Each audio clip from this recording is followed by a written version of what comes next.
When I saw him standing there with her, laughing like I didn't exist, something inside me quietly cracked, and I knew life as I knew it was over.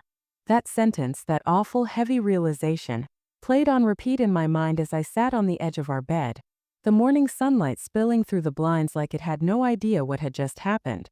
The room smelled faintly of coffee, his favorite brand, and the faint hint of vanilla from the candles I liked to burn on weekends. All the little comforts that had once made our house a home suddenly felt like lies. I remember that morning vividly. I woke to the usual sounds, the hum of the refrigerator, the faint click of the dishwasher in the kitchen, and the soft thrum of my daughter's toy piano from the living room. It should have felt ordinary, peaceful even, but my chest was heavy, almost suffocating, like I'd swallowed a brick. The truth came to me slowly at first. A text, a misplaced receipt, the unfamiliar scent of her perfume on his jacket. Small things I tried to dismiss. Maybe I was imagining it. Maybe I was being paranoid. But my gut knows better than my eyes, and my gut was screaming. I had married David 7 years ago. He was charming, steady, the kind of man who made you feel safe just by being near. We met at a bookstore, of all places, both reaching for the same worn copy of Pride and Prejudice. He smiled, I smiled, and somewhere between the smell of old paper and coffee, I thought I had found my forever. Our life wasn't perfect. No marriage ever is. But it was ours. Saturday mornings with pancakes burned just slightly too much. The way he teased our daughter when she insisted on wearing princess dresses to the grocery store. The late-night whispers about bills and dreams and the future. I treasured those moments. Every small, quiet moment felt like a piece of eternity. I remember the day we found out about her, or at least the day the first warning signs came. I was folding laundry, the scent of lavender detergent heavy in the air, when I noticed his phone buzzing on the counter. David always had his phone on silent, never a moment of unnecessary chatter. But this time a notification popped up, and I couldn't help but glance. It was a message from a woman named Rachel. Just seeing her name made my stomach drop, but curiosity got the better of me. I opened it. "Can't wait to see you tonight." I froze, detergent-laden hands trembling. My mind raced. Maybe it was innocent. Maybe she was a friend, a client, someone from work. But something in the way he smiled when he typed, the words he used, I knew. My chest tightened, heart hammering against my ribs. That same knot you get when you sense a storm coming but can't see the clouds yet. For weeks I watched him. Small things. The late nights, the sudden secretiveness, the quick flinches when I asked simple questions about his day. I tried to push it away. I told myself, maybe I'm overreacting. Maybe I'm paranoid. Maybe it's nothing. But deep down I knew. I felt it. I didn't want to believe it. And then came the day I saw them together by accident in that tiny cafe downtown. I was out running errands, grabbing a cup of coffee, and there they were. David laughing, hand brushing hers ever so slightly, her eyes sparkling in a way I hadn't seen directed at me in years. It was as if the life we shared, all those quiet Saturday mornings, all those whispered promises in the dark, had been erased, replaced by this stolen secret world. I confronted him that night. The sound of my voice shaking, the words barely coming out, still haunts me. "Are you seeing her?" His silence was worse than any confession. When he finally spoke, it was almost casual. I didn't mean for you to find out this way." That's when the story took its strangest, most unthinkable turn. The next day I reached out to her. My heart pounded, my hands shaking as I typed her name into my phone. The thought was unbearable, but I needed to hear it from her, to understand her side. When Rachel answered the door, I barely recognized her. The woman I had heard about in hushed whispers was standing there, confused and frightened, holding a bag of groceries like she'd been interrupted mid-life. We stared at each other, the tension thick enough to choke on. I told her who I was. I told her why I was there. And then, almost as if the universe had scripted it cruelly, she whispered something that made my knees buckle. "Wait, you're my half-sister?" It was a moment that stopped time. Her words, calm, tentative, but filled with a shock mirroring my own, hit me like a punch. My heart was being torn in two directions at once. Not only had my husband betrayed me, but somehow, unknowingly, I had been standing on the threshold of a truth that would shake the very foundation of my family. The smell of her perfume, the one I had thought was just evidence of his infidelity, mingled now with the scent of her groceries, the faint aroma of fresh bread, As we stared at each other in disbelief, my world was suddenly unrecognizable, like walking into a familiar room, only to find it rearranged while you were asleep. I had no idea what to do. My anger, my confusion, my heartbreak, they collided, forming a storm inside me that I didn't know how to navigate. Could I hate her when she was family? Could I confront him knowing the truth? Could I even look at myself in the mirror and still recognize the woman I thought I was? But life doesn't pause for confusion. The questions kept coming, relentless, unyielding. How did this happen? Who knew what? And most of all, could I find a way through this, or would I be trapped in this double betrayal forever? Before that storm, my life had felt steady, predictable, safe. David and I had a small, warm home in the suburbs. The walls were painted soft cream, with shelves full of old books, framed photographs, and tiny mementos from our travels. Postcards from Paris, a small hand-carved elephant from Thailand, a shell we'd found on a beach vacation. Our daughter Lily was 7, full of curiosity and energy, always leaving little treasures for us. A leaf she thought pretty, a tiny drawing, a handmade bracelet. I worked part-time at a local library, a job I loved because it let me immerse myself in quiet worlds of imagination. David worked in sales, often traveling for work, which we both agreed was a small sacrifice for stability. Evenings were our sanctuary. A home-cooked dinner, laughter over small, ridiculous jokes, reading together before bed. Life wasn't perfect, but it had warmth, and I had believed it would last. I could tell you the sound of David's laugh, the way his eyes crinkled when he smiled at Lily, the slight smell of his aftershave mixed with coffee in the morning. These were details that now stabbed at me like reminders of a life I had lost. Even before the betrayal fully revealed itself, even before I noticed the subtle signs, there were moments that should have warned me.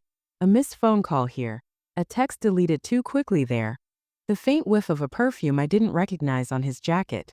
At first, I convinced myself it was nothing, paranoia born of my own insecurities. I told myself David loves me. He wouldn't do this. But deep down there was a quiet, gnawing unease that I tried to silence with chores, work, and bedtime stories. Life was still outwardly normal. I'd wake early, make Lily breakfast, pack her lunch, and kiss David goodbye as he headed off to work. Weekends were for grocery shopping, movies, or just sitting together in the backyard with a blanket and a cup of tea, letting the sunlight warm our faces. I thought these routines were proof of stability, proof that our life was intact. I even remember one particular evening, a Friday, when everything seemed perfect. We were laughing over burnt pancakes, Lily trying to stack them like a leaning tower. David reached over and nudged me with his elbow, whispering, "I swear if Lily keeps stacking them this high, she'll end up needing a hard hat." I laughed, shaking my head, tucking a stray lock of hair behind my ear. The smell of maple syrup and coffee filled the kitchen, the soft hum of the refrigerator a comforting background. In that moment, I thought life could never be better. But then came the first real clue, the kind that pierces you quietly, almost innocuously, and makes your chest tighten without warning. It was during one of David's frequent business trips. I was organizing some old photos in the attic when I found a receipt, tucked between the pages of a forgotten scrapbook. At first glance, it seemed ordinary. A dinner at a fancy restaurant, his name scribbled on the slip. But the date caught my eye. A night he had claimed to be in another city. My stomach sank. I sat there, breathing shallowly, heart hammering, trying to convince myself it was nothing. Maybe he dined with a client. Maybe it's harmless. But the instinct, that quiet, unshakable voice in my gut, screamed otherwise. I started noticing the small things. His phone buzzing in the middle of the night, then being hastily silenced. The sudden new perfume scent he never wore. Late-night texts he'd leave open on the kitchen counter as if to taunt me. I told myself it was me being oversensitive. I wanted it to be nothing. But I couldn't ignore the pit in my stomach that twisted tighter with each passing day. One evening, I decided to confront my fears directly. I asked him casually at first about his schedule, his coworkers, even the mundane details of his day. I watched his eyes, noting every flicker of hesitation. He laughed nervously, brushing it off. "You worry too much. I barely had time to breathe today." But worry is a funny thing. It lingers, grows roots, and eventually blooms into something undeniable. The night it became undeniable started like any other. I was preparing Lily for bed, humming a soft lullaby, her little hands clinging to mine. David came in, brushing back his hair, kissing Lily's forehead. The smell of his cologne, familiar, comforting, should have felt like home. But it didn't. That night there was a tightness in his chest, a distracted look in his eyes that I couldn't ignore. And then it happened. A message beeped on his phone. A simple ping that shattered my sense of reality. I didn't mean to look. I tried not to, but my instincts are sharper than my intentions. And there it was, glowing in the dim light. "Can't wait to see you again." It was from her. I didn't know her name yet, but I felt it in my bones. I confronted him immediately. The words I barely whispered were thick with fear and disbelief. "Who is she?" His silence was heavier than any confession could have been. He tried to backtrack, to explain, but the cracks in his voice betrayed him. "It's complicated," he finally said. That one line carried the weight of lies I hadn't yet imagined, a world I didn't want to know existed. I left the room, my hands trembling as I gripped the stair railing. The house that had felt so warm, so safe, now smelled of betrayal. The faint scent of vanilla from my candle mocked me. I could hear the soft hum of the refrigerator, the ticking of the clock on the wall, the quiet steps of Lily in the hallway, all normal, all untouched, while my world had been ripped apart. It was in those moments, sitting on the stairs and trying to steady my shaking hands, that I realized something else. This wasn't just about him. There was a bigger story here, something I couldn't yet see.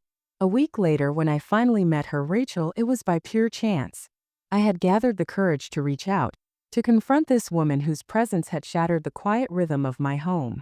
I remember standing on her doorstep, hand hovering over the doorbell, my heart pounding like a drum. The sun had set, casting the street in soft orange light, shadows stretching across the pavement. When she opened the door, I felt the first stirrings of a connection I didn't understand. Her face was familiar, but not in a way I could immediately place. There was something in her eyes, curiosity, fear, hesitation, that mirrored my own. And when the words finally spilled out of her mouth, soft and incredulous, the world tilted on its axis. "Wait, you're my half-sister?" I didn't know whether to cry, scream, or laugh at the absurdity of it. Betrayal had already struck once, but now it had taken a new, unimaginable form. Not only had my husband betrayed me, but fate, or whatever cruel design governs our lives, had placed me in the midst of a family secret neither of us had known. The air between us was thick, carrying the faint scent of her grocery bag, fresh bread, ripe tomatoes, and the perfume that I now realized I had smelled on David more than once. It was all too much, too strange, too raw. I left that night with more questions than answers. Could I trust her? Could I forgive her? Could I even face David again, knowing what I now knew? The storm inside me raged, and I had no umbrella, no shelter, only the unbearable weight of a truth that would change everything. I didn't know how to prepare myself for the truth.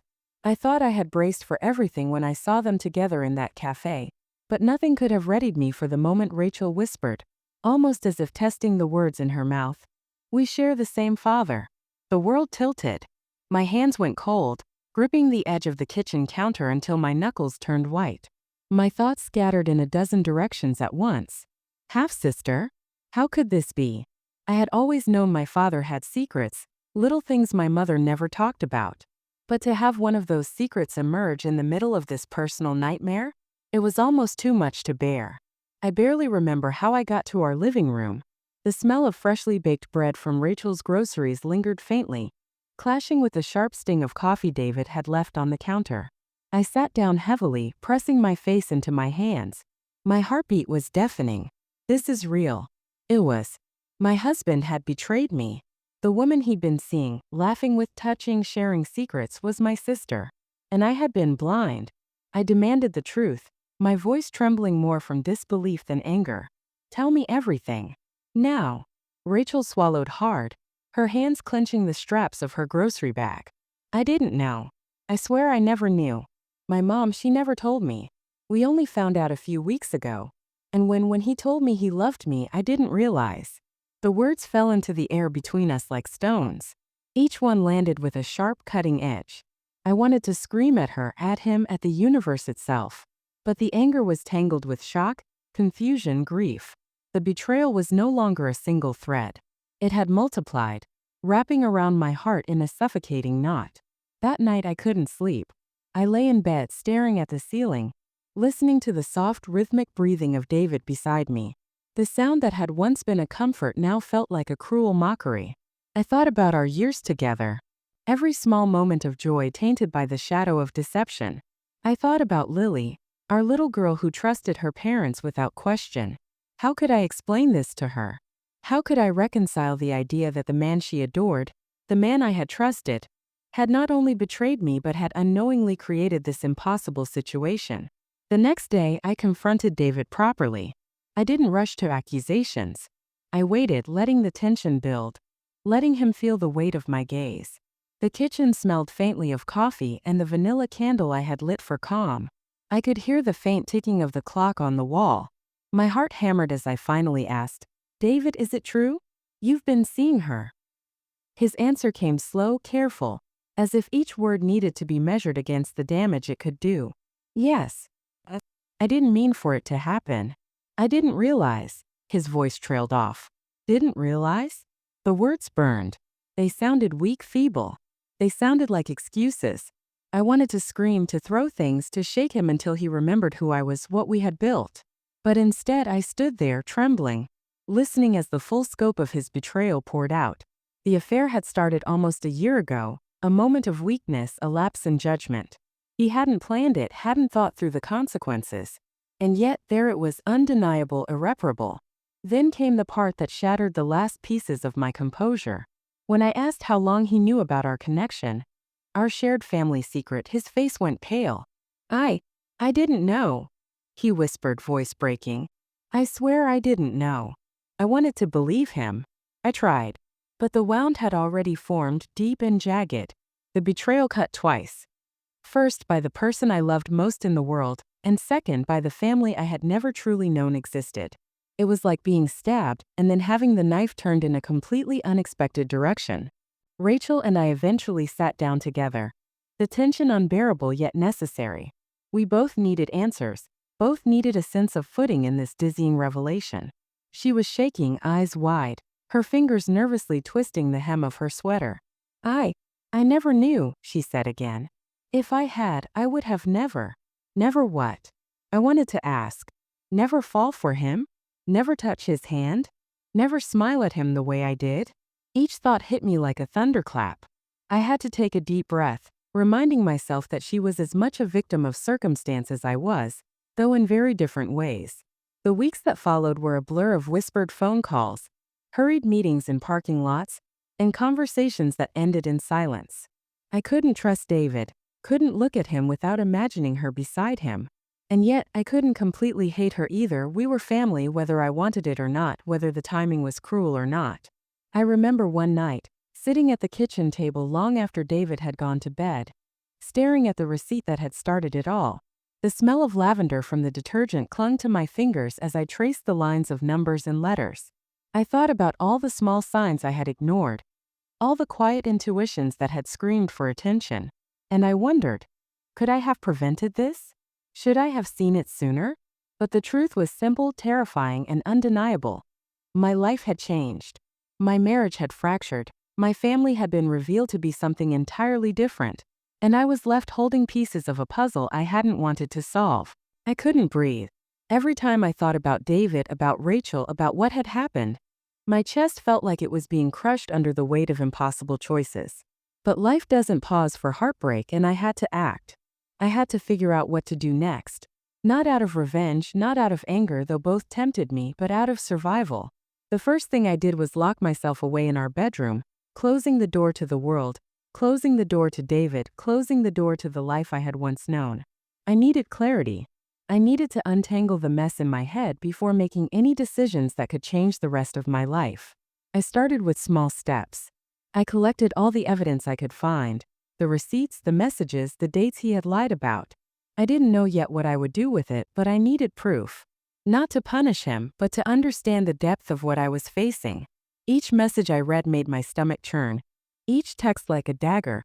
Yet each one also brought me closer to the truth I had been avoiding. Then came the hardest part. Facing Rachel. It was inevitable.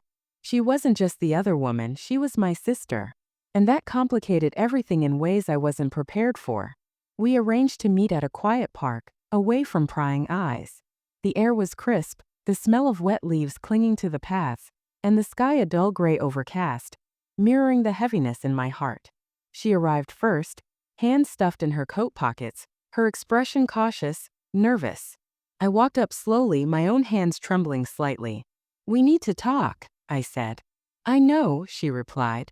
Her voice was soft, almost fragile, like a fragile vase threatening to shatter at the slightest touch.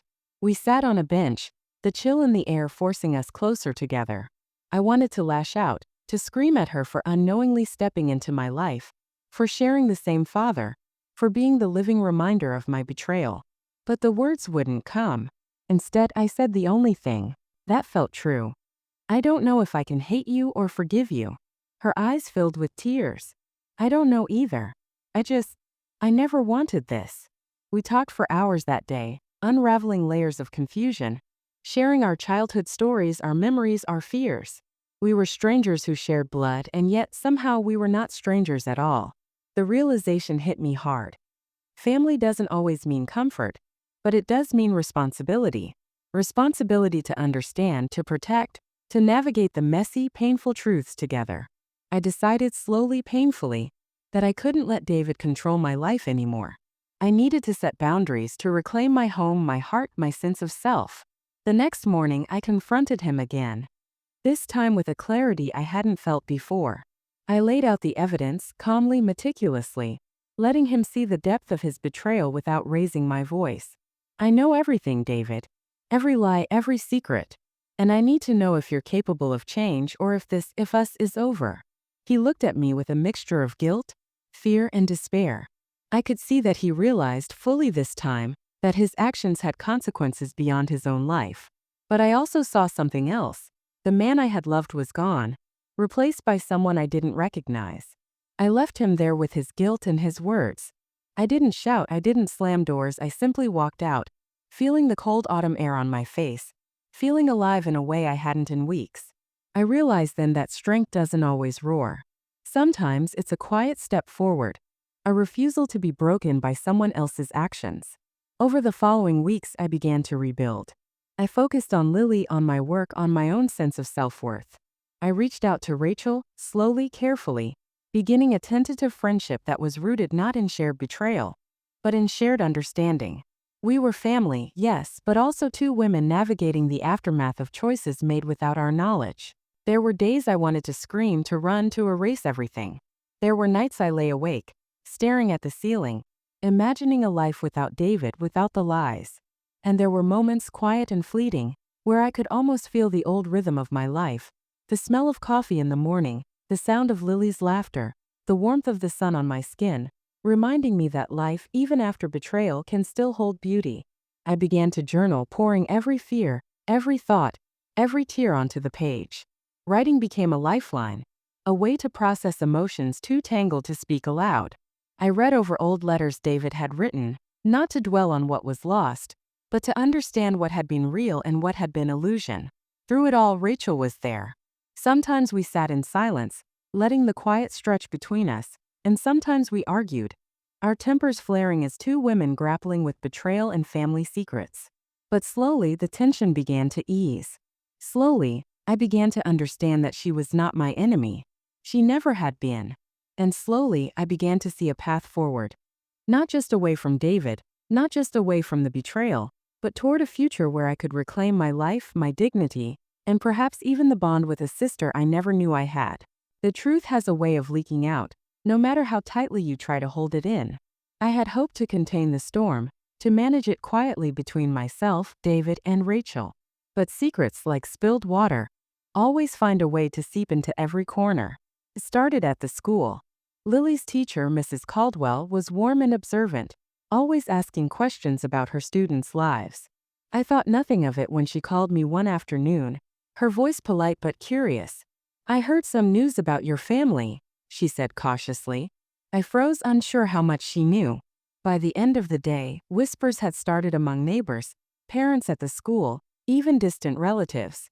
The small, tight-knit community we lived in had suddenly become a web of murmurs, with my life, once private, steady, controlled, displayed under an unforgiving spotlight. First, I felt panic. The walls of our home, which had always felt like sanctuary, seemed to shrink around me. The smell of fresh-baked cookies from our kitchen, the soft hum of the dishwasher, even Lily's playful footsteps sounded different, sharper, more fragile. Everyone seemed to be watching, judging. But as the days passed, I realized something crucial. The exposure was liberating in its own strange way. The weight of secrets had been unbearable. Now the truth was out. People would talk, yes, but I could no longer hide, could no longer pretend that the betrayal hadn't happened. David faced consequences as well. At first, he tried to salvage appearances, sending awkward messages, apologizing to people who didn't ask for explanations.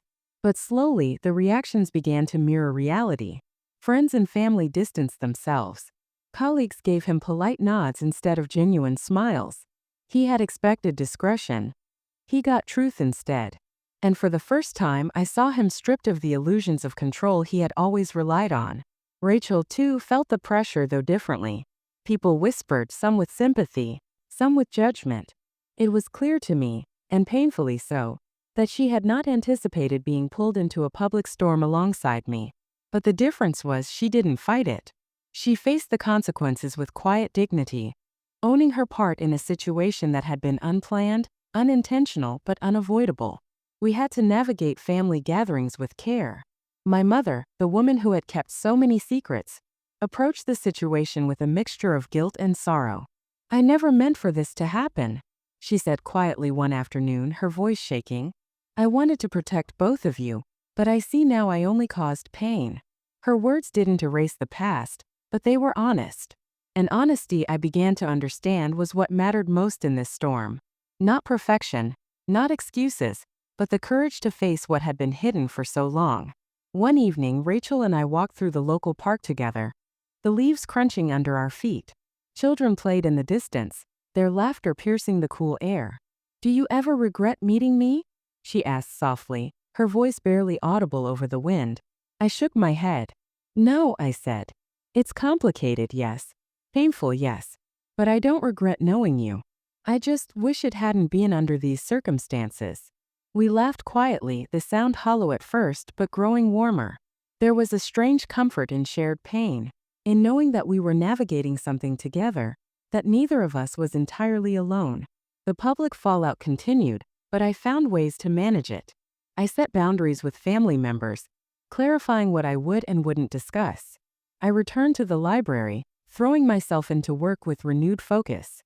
I attended school events for Lily, refusing to let whispers and judgment shadow her childhood. I realized that while I couldn't control what people said, I could control my reactions, my dignity, my calm, my compassion. David, on the other hand, began to face isolation. His colleagues stopped, including him in lunch meetings.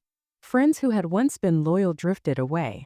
The betrayal he had hidden so long now colored every interaction, a reminder that choices have consequences, even when you hope they won't. Through it all, Rachel and I became stronger. We learned to communicate without judgment, to listen without defensiveness. We didn't have the luxury of naivety anymore. We had reality, stark and raw, and it taught us resilience. We shared small victories. A walk without awkwardness, a conversation that didn't end in tears, a lunch with Lily where all three of us laughed together. These moments, fragile and precious, reminded me that life, even after betrayal, could hold warmth and hope. I also realized something about forgiveness. Not the kind of forgiveness that erases pain or lets someone off the hook. No, this was deeper, subtler.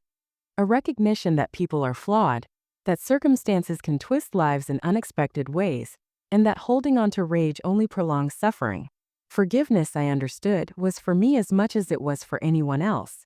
By the time the whispers in the neighborhood faded, by the time school events returned to normal, I had found a new rhythm.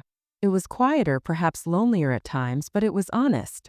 And honesty, after all the lies, was a kind of victory. One afternoon, I sat at the kitchen table sipping a cup of tea, the aroma of mint and chamomile filling the air. Lily was playing nearby, her laughter light and unconcerned. Rachel was on a call, smiling softly at someone on the other end. And for the first time in weeks, I felt a sense of equilibrium. The storm had passed, leaving in its wake not just pain but clarity, strength, and a strange, unexpected bond. I realized then that public consequences, though uncomfortable, had a purpose. They reminded us that actions matter, that choices ripple beyond ourselves, and that the truth, no matter how painful, has a way of shaping us into stronger, wiser people. Including him in lunch meetings. Friends who had once been loyal drifted away. The betrayal he had hidden so long now colored every interaction. A reminder that choices have consequences, even when you hope they won't. Through it all, Rachel and I became stronger. We learned to communicate without judgment, to listen without defensiveness. We didn't have the luxury of naivety anymore. We had reality stark and raw, and it taught us resilience. We shared small victories. A walk without awkwardness, a conversation that didn't end in tears, a lunch with Lily where all three of us laughed together. These moments, fragile and precious, reminded me that life, even after betrayal, could hold warmth and hope. I also realized something about forgiveness.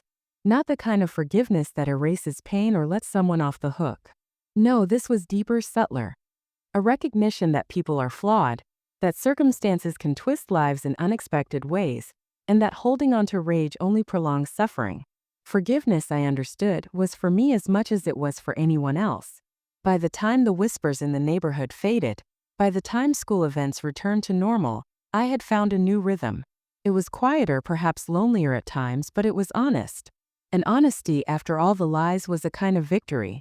One afternoon, I sat at the kitchen table sipping a cup of tea, the aroma of mint and chamomile filling the air. Lily was playing nearby, her laughter light and unconcerned. Rachel was on a call, smiling softly at someone on the other end. And for the first time in weeks, I felt a sense of equilibrium. The storm had passed, leaving in its wake not just pain but clarity, strength, and a strange, unexpected bond. I realized then that public consequences, though uncomfortable, had a purpose. They reminded us that actions matter, that choices ripple beyond ourselves, and that the truth, no matter how painful, has a way of shaping us into stronger, wiser people. Healing doesn't happen overnight. It comes in pieces, in quiet moments that feel almost insignificant, until you look back and realize they've changed you completely. The first sign for me came one early morning when I woke to the soft sound of Lily humming in her room. The notes were slightly off-key, her tiny voice trembling, yet it filled the house in a way that felt like sunlight filtering through a storm cloud. I smiled to myself, realizing that life goes on, even after heartbreak, even after betrayal. Rachel and I had grown closer in ways I never imagined possible. We met for coffee, then lunch, then dinners that felt more like family gatherings than outings. We shared stories about our father, fragments, memories, regrets, and slowly, we began to piece together a relationship built not on the past, but on understanding and cautious hope. I started focusing on myself too. I returned to the library with a new sense of purpose, organizing community events, helping children find joy in reading, immersing myself in work that gave me meaning beyond my role as a wife or mother. The satisfaction I felt in these moments was subtle but profound, a quiet proof that I could exist, thrive even, outside the confines of betrayal. David, meanwhile, had retreated further into his own life. The isolation he faced was both necessary and inevitable. I didn't revel in it, I never wanted revenge to define me, but I saw clearly that his choices had consequences and he had to live with them. One afternoon I walked through our backyard, Lily trailing behind me, a small notebook clutched in her hand. She was drawing as she often did, filling pages with trees, hearts, and stick figures. I watched her, thinking about resilience, about innocence, about the way life continues despite the mess adults sometimes make. I realized that part of my healing was protecting her, giving her stability and love, showing her by example that it's possible to rise from betrayal stronger and wiser. Rachel came over later that day. We sat on the porch sipping iced tea, the warm sun on our shoulders. "You've changed," she said softly, almost reverently. I smiled. "I had to," I admitted. "I can't stay in that pain forever. I had to choose myself, my daughter-ess." For the first time I truly felt it, a sense of agency, of control over my own life. The storm that had torn through my marriage, my family, and my sense of self had left destruction. Yes, but it had also cleared space for growth. I also began to understand the complex beauty of forgiveness. Not the kind that excuses or forgets, but the kind that frees you. I forgave David for what he had done, not because I condoned it, but because I refused to let his mistakes chain me to the past. I forgave Rachel, even though she had unknowingly been part of my pain, because holding on to resentment would only weigh me down. Forgiveness became my shield, my way of reclaiming peace. I rebuilt my boundaries with David. We coexisted for Lily's sake when necessary, but our interactions were structured, intentional, and devoid of pretense. He had his life, I had mine, and our daughter had both of us in a way that was honest, transparent, and safe. Slowly, our home regained its warmth. I planted flowers along the windowsill, baked bread that filled the air with familiar scents, and created a rhythm that was mine to control.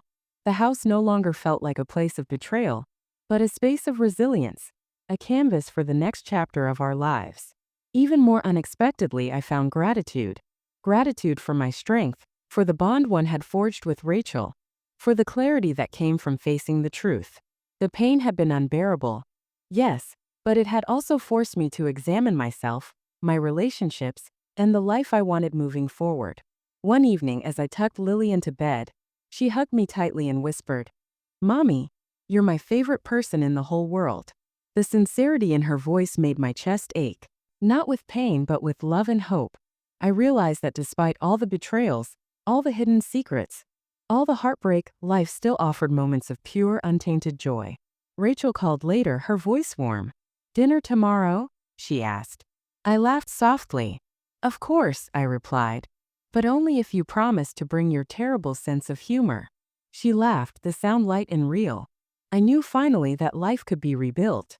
It would never be the same, but perhaps that was a gift in itself. There was wisdom in scars, lessons in pain, and beauty in the resilience we discover when forced to navigate the storm.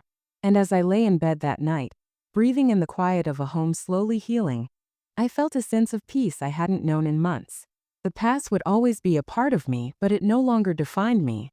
I had survived, I had learned, and I had begun to thrive. Sometimes I still catch myself thinking about what might have been, the life I imagined with David, the family I thought I knew. And sometimes those thoughts sting like a bruise I never see coming. But I've learned that looking back doesn't have to mean living there. The past is a teacher, not a home. Rachel and I have grown into a bond one never expected. A relationship built not on perfection, but on understanding, shared pain, and the quiet courage to keep moving forward. Lily laughs freely around both of us now, unaware of the storm that once loomed over our lives. Her joy reminds me every day that love, the real kind, endures, even when life feels unbearable. I've also discovered something profound about forgiveness and strength. Forgiving David didn't mean forgetting what he did, and forgiving Rachel didn't erase the shock of discovering she was my sister under such strange circumstances. But forgiveness allowed me to step out of the shadow of betrayal and claim my life, my peace, and my dignity. I rebuilt my home, my routines, my sense of self. I focus on moments of warmth, the smell of bread baking, the hum of quiet evenings, the laughter of my daughter. Life isn't perfect, but it's real, and that reality has its own kind of beauty. And now I wonder, sometimes quietly, sometimes out loud, what would you do if you were in my shoes? Could you find the strength to forgive? Could you rebuild your life after betrayal cuts twice? Or would you let anger and hurt define your story? Life doesn't give us easy answers, but it does offer choices, small, deliberate steps toward peace, dignity, and understanding. That's what I've learned. That's what I want to share with you. If my story resonates with you, I hope you'll share your thoughts. Tell me your story in the comments. Let's hold space for each other, for the pain we've endured, and for the hope we're brave enough to embrace. And if you want to hear more stories like mine, consider subscribing, because even in the darkest storms, there is always a way forward.